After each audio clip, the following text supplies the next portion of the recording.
कैसे बच्चे आप सभी। आज हम वीडियो बनाने जा रहे हैं +1 बुक में से +1 क्लास के लिए स्टैटिस्टिक्स बुक है हमारे पास और ये चैप्टर 3 है। ठीक है जी। इस चैप्टर का हमारे पास नेम है senses and sample method for collection of data. हम डेटा को कलेक्ट करने के लिए सैंपल मेथड या सेंसर मेथड को यूज करते हैं। तो ये दोनों मेथड क्या है वो हम इस चैप्टर में पढ़ेंगे। राइट, तो चलिए इस चैप्टर को हम स्टार्ट कर रहे हैं। सबसे पहले हमारे पास आएगा concept of senses and sample method, या फिर सेंसम लिखा गया था। ठीक है जी। देखिए, जब भी हमने कोई भी इंक्वायरी करनी होती है, स्टैटिस्टिकल इंक्वायरी करनी होगी, तो हमारे पास उसके लिए 2 मेथड आएंगे, या तो सेंसस मेथड आएगा या सैंपल मेथड आएगा। अब सबसे पहले what do you mean by census method, census method क्या है हमारे पास, हम उसके बारे में पढ़ लेते हैं। देखिए, आपने अभी क्या करना है, आपके पास बच्चे एक स्कूल में, मतलब कि एक क्लासरूम है, उस क्लासरूम में काफी सारे स्टूडेंट बैठे हैं। राइट,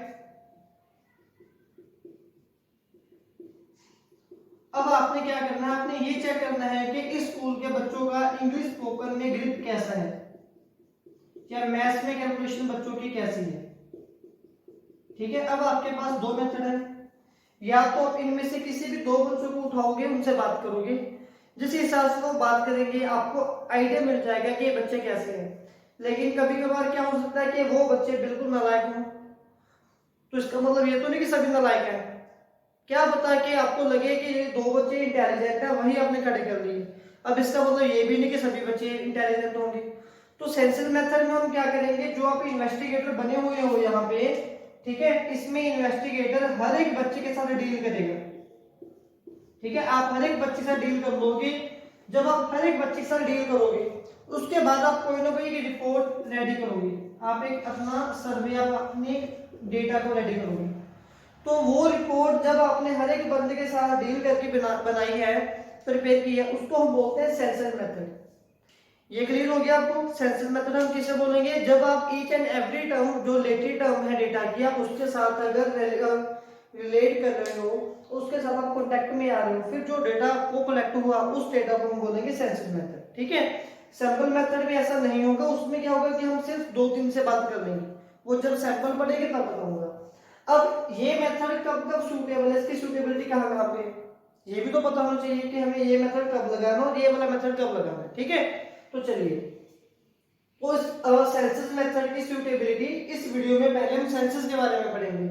इसकी सूटेबिलिटी है बच्चे जब स्मॉल साइज ऑफ पॉपुलेशन हो, अगर आपके पास 10, 12, 15, 20 बच्चे हैं, या आपके पास डेटा काफी कम है, मतलब कि 400, 500, 600 जैसा डेटा नहीं है, लिमिटेड पॉपुलेशन आपके पास, फिर आपके लिए भी ये पॉसिबल है कि आप हर एक बच्चे के साथ कांटेक्ट कर सकते हो, आप हर एक बच्चे के साथ बात कर सकते हो।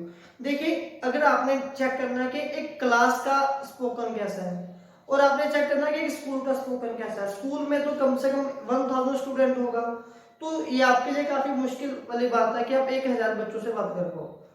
ठीक है, लेकिन अगर आपने 10, 20, 30 बच्चों से बात करनी है, मे बी वो आप एक आध दिन में कवर कर लोगे। तो मतलब कि ये मेथड तब सूटेबल रहेगा जब आपके पास पॉपुलेशन का साइज क्या होगा, काफी लिमिटेड होगा, मतलब कि स्मॉल होगा। दूसरी बात, जब आपको एक्यूरेसी, एक्यूरेसी का मतलब क्या होता है, शुद्धता, ये हाई डिग्री में चाहिए हो। ठीक है, high degree in the sense, देखिए यहाँ पे तो अगर आपने इन 2 बच्चों से बात की और आपने बोल दिया कि सभी बच्चे इंटेलिजेंट हैं या सभी बच्चे नालायक हैं, तो इसमें एक्यूरेसी नहीं है। जब हम सबसे बात करोगे, आप बता दोगे कि 3 स्टूडेंट वीक हैं और बाकी के 10, 7, 20 स्टूडेंट वो काफी इंटेलिजेंट हैं, समथिंग लाइक दैट। मतलब कि अगर आपको जो डेटा आप रेडी कर रहे हो उसमें काफी ज्यादा एक्यूरेसी चाहिए है, तो फिर आप सेंसस मेथड को अप्लाई करोगे। सिमिलरली रिलायबिलिटी, अब रिलायबिलिटी को हम क्या बोलते हैं, देखिए रिलायबिलिटी वर्ड डिराइव हुआ है लाई से। अब लाइस का मतलब होता है भरोसा, विश्वास होना। जब आप चाहते हो कि आपका डेटा के ऊपर सभी लोग इजीली रिलाई कर सके, रिलायबल हो, आप भी इजीली भरोसा कर सको, तो आपको सेंसस मेथड ही अप्लाई करना पड़ेगा। राइट, तो हमारे पास थर्ड पॉइंट है diversification in the data. What do you mean by diversification, diversification का मतलब होता है कि हर एक बच्चे की अपनी अपनी सेपरेट नेचर है।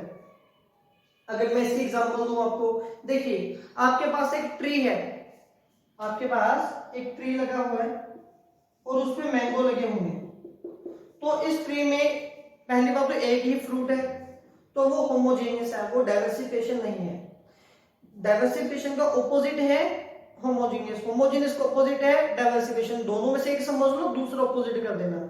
अब अगर एक आम मीठा है तो मतलब कि सभी मीठे होंगे क्योंकि एक ही पेड़ से तो निकले हैं, या दो तीन चेक करके देख लो, अगर वो जैसे हैं बाकी के वैसे होंगे, ठीक है, तो इसको बोलते हैं होमोजेनियस।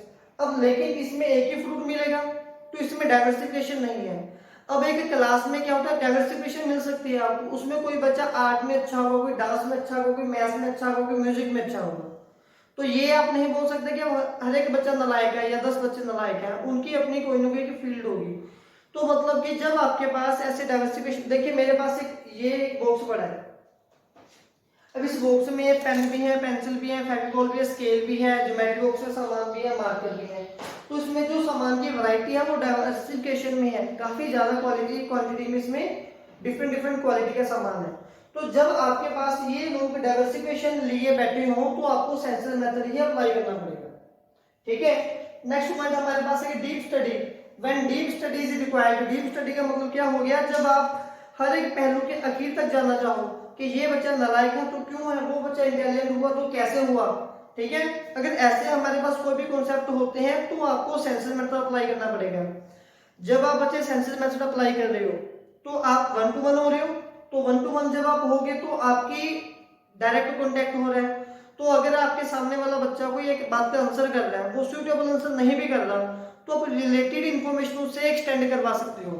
फॉर एग्जाम्पल क्लास में किसी बच्चे ने चोरी कर दी, अब मेरे सामने एक बच्चा बैठा है, चोरी उसने नहीं की, बात खत्म थोड़ी होगी कि उसने चोरी नहीं की, तो उससे मैं ये जानने की कोशिश करूंगा कि आज से पहले कभी चोरी हुई थी, जब चोरी हुई थी वो कहाँ पे था, उसके साथ कौन कौन से बच्चे थे, उसको कौन से बच्चे पे डाउट हो रहा है, कोई बच्चा कौन सी चोरी क्यों करेगा या क्यों कर सकता है, ठीक है। तो मतलब कि डीप नॉलेज ड्राइव करने के लिए हमें सेंसर मेथड ही अप्लाई करना पड़ता है।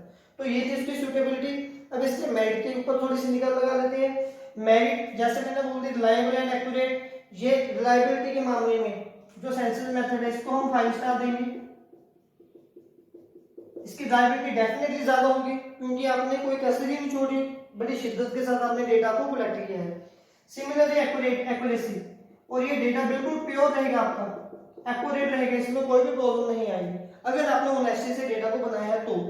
एक्सटेंसिव इंफॉर्मेशन मैंने अभी एक्सप्लेन कर दिया यहाँ पे, जब आप अपनी इंफॉर्मेशन को एक्सटेंड करना चाहो, जैसे वही चोरी वाले एग्जांपल कि इसने चोरी नहीं की लेकिन ये बता देगा कि चोरी कब हुई थी, ये कहां पे थे, इसके साथ कौन कौन से बच्चे होते, ठीक है। तो हम इस मेथड के साथ इंफॉर्मेशन को काफी ज्यादा एक्सटेंड कर सकते हैं। अब less bias, what do mean by biasness, bias का मतलब हमारे पास क्या होता है, पार्शियलिटी, पार्शियल होना। देखिए पार्शियलिटी का मतलब क्या है, अब एक क्लास में बच्चे बैठे हैं या सपोज कर लो कोई स्टूडेंट किसी टीचर का फेवरेट होता है, तो जब शाबाशी की बात आती है वो उस बच्चों को खड़ा कर लेगा। जैसे कि मैं की क्लास में पढ़ा रहा हूँ तो मेरी क्लास में प्रिंसिपल सर या प्रिंसिपल मैम राउंड पे आ गए और उन्होंने पूछा कि बताइए सर आप कैसा पढ़ा रहे हो, बच्चों से क्वेश्चनिंग करनी है। तो बीइंग ए टीचर अपनी इमेज बनाने के लिए मैं क्लास के मॉनिटर को या किसी अच्छे बच्चों को खड़ा करूंगा, हाँ भी तू बता मैंने क्या पढ़ाया, और वो बच्चा हर एक चीज बता देगा। तो प्रिंसिपल मैम को लगेगा कि मैं बहुत अच्छा पढ़ा रहा हूँ, लेकिन यहाँ पे बायसनेस पार्शियलिटी होगी ना, क्योंकि वो बच्चा मैंने ऐसा खड़ा किया जिसको पहले से सारा कुछ आ रहा था। यह जरूरी नहीं है कि सभी बच्चों को सारा कुछ आ रहा होगा, तो लेकिन अगर प्रिंसिपल मैम हर एक बच्चे के साथ डील करेंगे तो पार्शियलिटी तो हो ही नहीं पाई, तो एक्यूरेट डिटेल आ गई हमारे पास, ठीक है। आई होप ये क्लियर हो गया होगा आपके।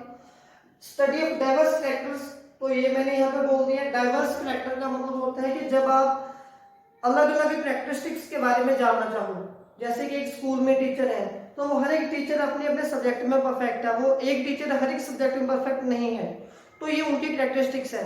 ऐसे बच्चे जब हमारे पास कोई भी डेटा आता है तो हर एक की अपनी अपनी की कैपेबिलिटी होती है। तो जब आपको लगे कि बच्चे मिक्स बैठे हैं, देखिए एक ग्राउंड में बच्चे खेल रहे हैं, अब वो बच्चा ग्राउंड में खेलने वाला कोई मैथ में इंटेलिजेंट होगा, कोई इंग्लिश में, कोई साइंस में, कोई एसएसटी में, तो उनमें डाइवर्सिफिकेशन काफी ज्यादा हद तक है। लेकिन अगर बच्चों को हमने सेक्शन वाइज डिवाइड कर दिया कि मैथ वाले बच्चे इस क्लास में बैठेंगे, बायो वाले बच्चे दूसरी क्लास में बैठेंगे, केमिस्ट्री वाले बच्चे थर्ड क्लास में बैठेंगे, तो ये उनमें होमोजेनिटी आ गई, तो इसमें बच्चे होमोजीनियस है। अगर एक क्लास में मैथ वाले बच्चे हैं तो जरूरी नहीं है कि आप हर एक बच्चे के साथ कॉन्टेक्ट करो, आप 2-3 बच्चों से करोगे तो काफी है, क्योंकि वो सभी होमोजीनियस है, ठीक है। लेकिन अगर आपके पास बच्चे डिफरेंट डिफरेंट कैटेगरी के हैं तो आपको सबसे कॉन्टेक्ट करना पड़ेगा। तो ये भी इसका मेरिट है कि डबल कैरेक्टरिस्टिक के बारे में स्टडी में मिल जाती है। कॉम्प्लेक्स इन्वेस्टिगेशन, कॉम्प्लेक्स का मतलब होगा काफी उलझे हुए, जैसे कि क्राइम पेट्रोल में जो हम लोग देखते हैं कि जो क्राइम सीन होते हैं उसमें जब हमने कोई ज्यादा कॉम्प्लेक्स केस को सोल्व करना होता है तो हमें सेंसिस मेथड, उस केस से रिलेटेड जितने लोग होते हैं हर एक से कॉन्टेक्ट करना पड़ता है। लास्ट पॉइंट हमारे पास है इनडायरेक्ट इन्वेस्टिगेशन। इनडायरेक्ट इन्वेस्टिगेशन, आपने अगर अपने देश में कितनी करप्शन है, अनएम्प्लॉयमेंट, पॉवर्टी क्यों है, कैसे है, ओवर पॉपुलेशन क्यों है, ऐसा कोई भी डेटा के बारे में जान रहे हैं तो सेंसर मेथड काफी ज्यादा सुटेबल रहता है। ठीक है। नेक्स्ट हमारे पास आ गई इस मेथड के डिमेरिट। सबसे पहले डिमेरिट क्या है कि ये काफी ज्यादा कॉस्टली है। अब कॉस्टली का मतलब सिर्फ ये नहीं कि उसमें ज्यादा पैसा लग रहा है, पैसा तो लगेगा मे भी, इसमें टाइम भी काफी ज्यादा लगेगा। क्योंकि अगर आप देखिए, अगर आपने 200 लोगों के साथ बात करनी है तो अगर आप अकेले एक एक बंदे को 10-10 मिनट दोगे तो आपके 2000 मिनट खराब होंगे। ठीक है, इस चीज को भी छोड़ो। फिर दूसरी बात, अगर आप सोचोगे कि चलो हम 10 लोग आपस में डिवाइड कर लेते हैं तो मतलब कि आपको लार्ज मैन पावर चाहिए, ठीक है ना, तो आपको फिर लार्ज मैन पावर चाहिए होगी। मतलब कि ये मेथड कॉस्टली है क्योंकि अगर पॉपुलेशन ज्यादा आ जाएगी फिर ये सूटेबल नहीं रहेगा। थर्ड पॉइंट यही आ गया कि लार्ज इन्वेस्टिगेशन के लिए ये जो मेथड आपका वो सूटेबल बिल्कुल भी नहीं है। इस पे मैं क्रॉस लगा रहा हूं। लार्ज इन्वेस्टिगेशन पे इसको हम सिर्फ 1 स्टार देंगे। ठीक है, ना तो आप सबसे कॉन्टेक्ट कर पाओगे, आप भी बोर हो जाओगे, आपका काफी ज्यादा टाइम खराब होगा, काफी ज्यादा आपके पैसे खराब हो जाएंगे और काफी ज्यादा मैन पावर चाहिए होगी। और जितनी ज्यादा मैन पावर आप यूज करोगे उतनी ज्यादा वेरिएशन आएगी। क्योंकि अगर 10 लोग हैं, 2 लोग बड़ी शिद्दत से काम कर रहे हैं लेकिन 8 लोग अपनी तरफ से डेटा बना बना के अगर भेज रहे हैं तो उसमें एक्यूरेसी, रिलायबिलिटी 0 हो जाएगी, कम हो जाएगी। ठीक है, आई होप ये मेथड आपको क्लियर हुआ होगा। जो भी आपका रिव्यू है बच्चे वो जरूर मुझे मेंशन करना कि आपको समझ आ रहा है या नहीं समझ आ रहा है। जो नेगेटिव पॉइंट है वो भी बोलना। Thank you.